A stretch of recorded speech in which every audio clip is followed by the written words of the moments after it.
Jose Jesus Dominguez, but everybody knows me as Jesse Dominguez. Actually, first generation Mexican American. Our Lady of Guadalupe Church has always been the hub of the Mexican community here in Flagstaff. This church was built for the wrong reason, of course, being that it was built for the Mexicans. The Mexican community here was here because of the lumber industry. They all worked at the sawmill, and along with the black community, and they were all laborers, but they all worship here equally. I mean, it's special. There's that connection here. The property was donated by one of the Babbitts. Gotta give them credit. People sacrificed to build this church. Every one of these rocks on the exterior of this building was picked by human hands.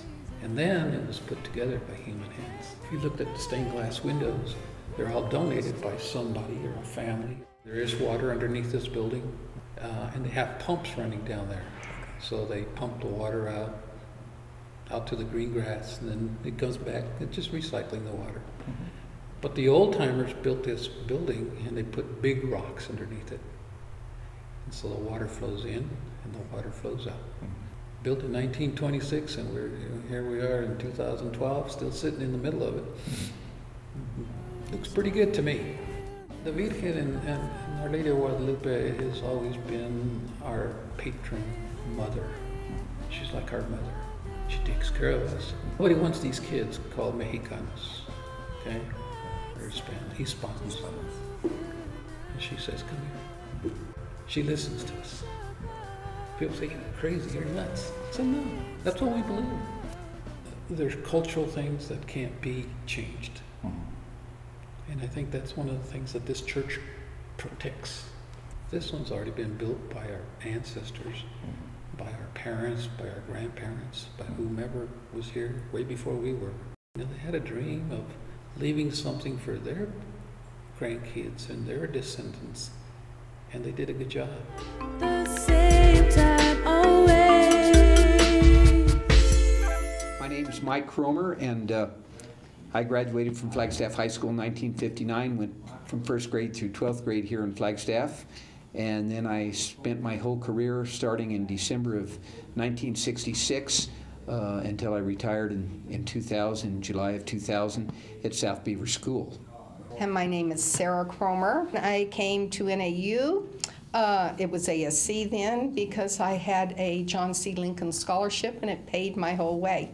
After graduation, I taught at Nativity School. Mr. Cromer sent me over to Kinsey School, and I loved it. And then I ended up at South Beaver when I retired in 2001, I believe. I loved what I was doing. I just like teaching. I like kids. We were very fortunate because we had kids from all over the world, because kids from China, if their parents came to NAU to get a doctorate or something, because they lived in campus housing, they came to South Beaver. So we had everybody. I think we had 32 different spoken languages there. Unbelievable. Well, I think it draws everybody together. You look at everybody, and everybody has something to offer and something different in their culture, and we can all learn from that. And so it was just an absolute wonderful time. It really was. South Beaver was built for all the wrong reasons. It was built to segregate Hispanic children. Dunbar School, where we're sitting doing this, was built for all the wrong reason. It was to segregate the black community. The railroad tracks here separated the south side from the north side. And if you were a minority, an African American, a Native American, a Hispanic American, Oriental American, you couldn't own a home on the other side of town. And in fact, I have a sheet of paper that says that on it, on a deed. We have a deed that says it. So it really was segregated, the town of Flagstaff. Everybody can deny it, but it was segregated.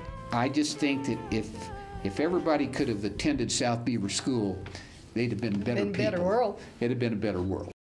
In 1952, and I'm very proud of my father, Sturgeon Cromer, because he desegregated the schools in Flagstaff before the Supreme Court ruling, which meant that he closed Dunbar School, and most of the children then attended South Beaver School. But he was hired as superintendent here when he was 38 or 39 years old in Flagstaff in 1947. He worked with Wilson Riles, who was then the principal of Dunbar School and also teaching at the same time. Wilson went to California and became the first African American elected as a state superintendent of public instruction in the state of California. He worked hand in hand with my father in helping close Dunbar School, and for all of that, we're thankful to both of these wonderful men.